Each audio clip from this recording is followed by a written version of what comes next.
Friends, बहुत दिन बाद, और वो भी एक ऐसा इशू जो एब्सोल्युटली इररिलेवेंट है, मुझे कहना चाहिए वेस्टेज ऑफ टाइम है, पर डिस्कस करना इसलिए ज़रूरी है कि जो जो educated people, they get easily impressed by the print media.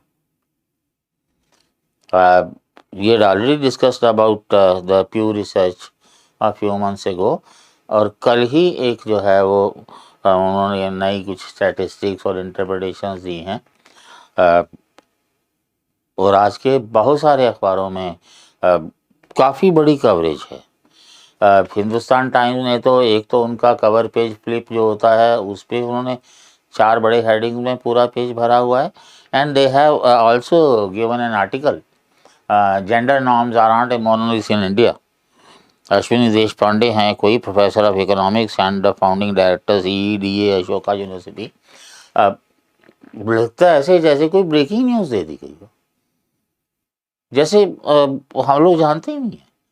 Third world countries में कहाँ पर ऐसा है जहाँ ये नहीं है? पूरी दुनिया के अखबारों में यही हेडिंग दे दो बहुत सारी बातों के लिए, चाहे सोशल इश्यूज़ हों, इकोनॉमिक इश्यूज़ हों, पॉलिटिकल इश्यूज़ हों, रिलीजियस इश्यूज़ हों, अब हर बात में आप यू कैन गिव दिस।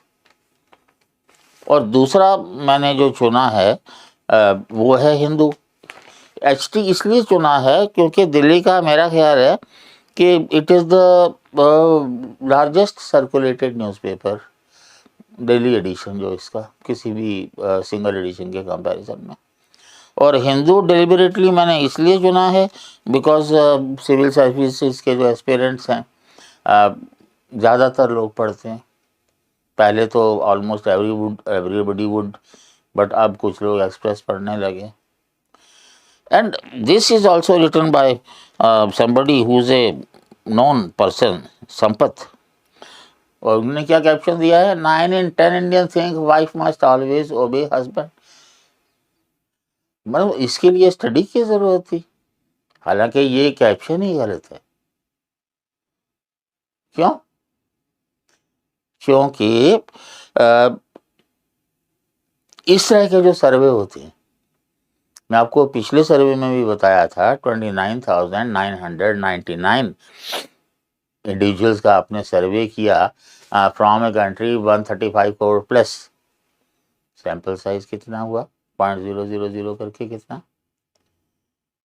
और फिर उसके बाद they have talked about gender. पहली बात तो ये है कि we have more than 5,000 communities in the country.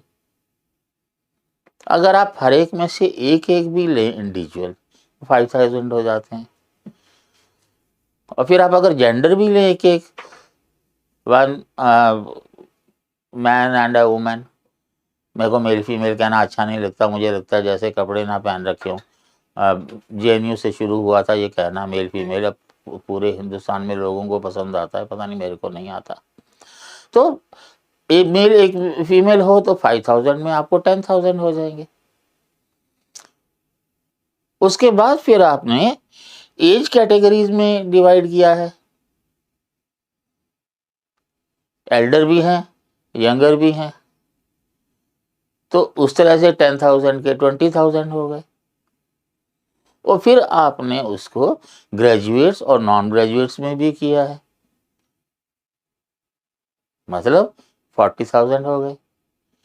यानी अगर आपका सैंपल 40,000 होता तो 1 रिप्रेजेंटेटिव ईच होता, ईच कम्युनिटी का, आइदर मेल और फीमेल, ग्रेजुएट और नॉन ग्रेजुएट।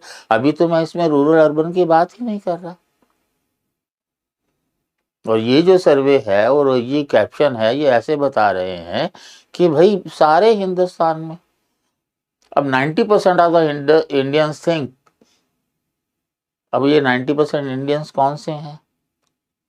आप सिर्फ दिल्ली की ही बात करें तो साउथ दिल्ली और नॉर्थ दिल्ली में इतना ज़्यादा डिफरेंस आ जाएगा, तब भी 90% तो कहीं भी नहीं होगा, इवन दिल्ली के गांवों में नहीं होगा। तो ये किस इंडिया की बात कर रहे हैं?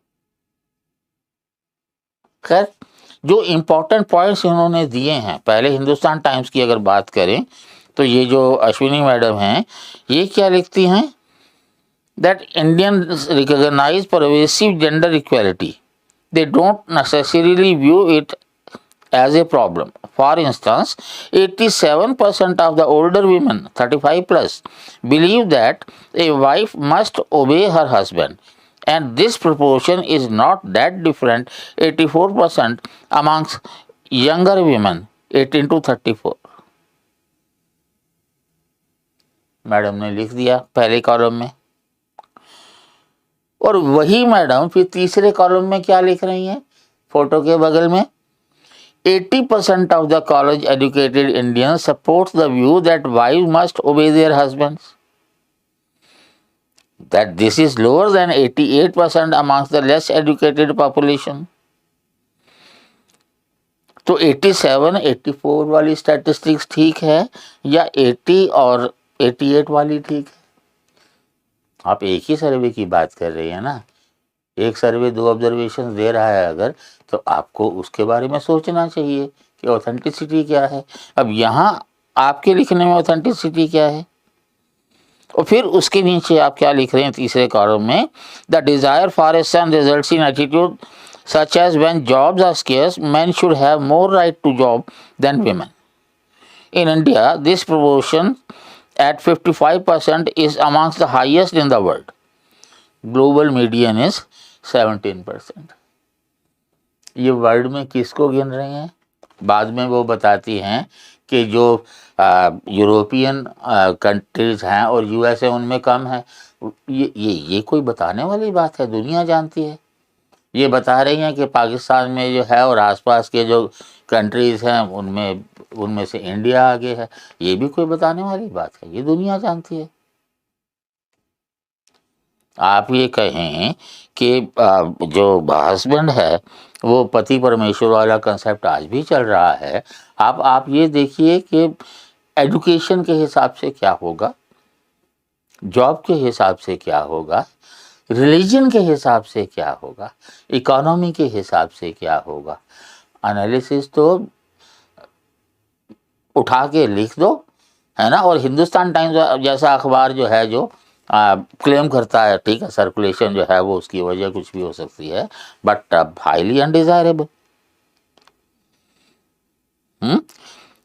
तो ये और मैडम लिखती हैं अश्विनी मैडम लास्ट में, the support for patriarchal attitudes and women seclusion is mixed, strong in some dimensions and weak in some other. The latter can and should be utilized to inform policy. Patriarchy या मैट्रियार्की या oligarchy या जो कुछ भी कहो, proportion से नहीं होती कि इस मामले में तो पैट्रियार्कल है हम और इस मामले में हम लोग मैट्रियार्कल है। तो वो अगर हैं तो हैं और नहीं है तो नहीं है। और ऐसे ऐसे सर्वे के बेस पे पॉलिसी मेकिंग करेगी सरकार, जिसका सिर पैर नहीं है जिस सर्वे का। और इसके जो हिंदुस्तान टाइम्स में जो स्टैटिस्टिक्स और कंक्लूजन्स हैं हिंदू वाले से टोटली डिफरेंट हैं।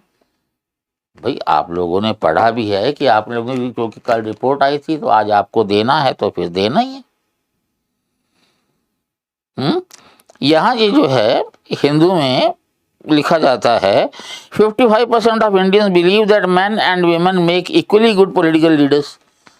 इससे बड़ा झूठ तो हो ही नहीं सकता। 9 in 10 Indians agree with the notion that a wife must always obey her husband. यहाँ ये फिगर 90% पहुंच गई। वहाँ 84 था और 80 था और जो भी था। उसके बाद फिर क्या लिखती हैं कि a wife must always obey her husband. Indian women were only slightly less likely than their Indian men to agree with this sentiment. Indian women were only slightly less likely than Indian men to agree with this sentiment, 61 और 67%. सारी statistics HT की कुछ और हो गई, हिंदू की कुछ और हो गई। और also 80% of the Indians agree with the idea that when there are few jobs, men should have more rights. इसने भी कहा था पर इसने जो है फिगर्स बहुत कम दी। और फिर जो है ये कहती है the study noting that a global median of 70% said that it was very important for women to have the same rights as men, found a similar ratio in India with 72% of Indians saying gender equality is very important. 72% कहते हैं gender equality important है। 55% जो हैं वो women ये सोचती हैं कि एक लड़का होना बहुत ज़रूरी है। प्रेफरेंस कुछ और होती है जॉब के लिए कि लड़कों को जॉब करनी चाहिए, कुछ और होती है कि परिवार में जो है men are they are better in decision making। ये सारी हौच पौच करके क्या साबित करना चाह रहे हैं, और हम लोग मान भी लेते हैं इस तरह के सर्वे। हमारे यहाँ छोटे छोटे सर्वे होते हैं, अच्छे सर्वे होते हैं एकेडमिक्स में, कोई तरजीह नहीं दी जाती, कोई प्रेफरेंस नहीं दी जाती, कहीं कोई छापता तक नहीं, क्योंकि पहले तो आप हिंदुस्तानी हैं और फिर आप या तो जूनियर रिसर्च फेलो हैं या सीनियर रिसर्च फेलो हैं। अगर आप एकेडमिक्स में होते हैं तो आप छापते नहीं, छपवाते नहीं, क्योंकि आपको होता है कि हम लिखेंगे तो लोग क्रिटिसाइज करेंगे। तो इस तरह से इतनी बड़ी international organisation with such a great funding वो इस तरह के रद्दी सर्वेस करके आपको इन्फ्लुएंस करते हैं और हम लोग उसको मान भी लेते हैं। जिन्होंने पढ़ा प्यू सर्वे वो उसको सही नज़र से देखें और सोचें कि वो कहना क्या चाह रहे हैं और उसका मतलब क्या निकल रहा है, और जिन्होंने नहीं पढ़ा बेहतर है वो ना पढ़े। हमारे यहाँ सर्वेस की बहुत बड़ी परंपरा रही है। आपने ये सर्वे किया, कंपेयर कर दिया नेशनल फैमिली हेल्थ सर्वे से। नेशनल फैमिली हेल्थ सर्वे की अपनी लिमिटेशंस, कितने ईमानदारी से सर्वे किए जाते हैं। अब पहले तो वही टेस्ट करना होता है। जैसे कि एंथ्रोपोलॉजिस्ट हैं, उनका कहना यह है कि कोई रिसर्चर अगर अपनी इथनोग्राफी सबमिट करता है, साथ में अपनी साइको एनालिसिस की रिपोर्ट भी सबमिट करे कि उसने कितनी ईमानदारी से रिसर्च किया है, और वो गलत नहीं है इस मामले में। लोग जितना कैजुअली करते हैं, यकीन करने में बिल्कुल मन नहीं करता, और इस तरह के सर्वे तो कबाड़ में फेंक देना चाहिए। Thank you.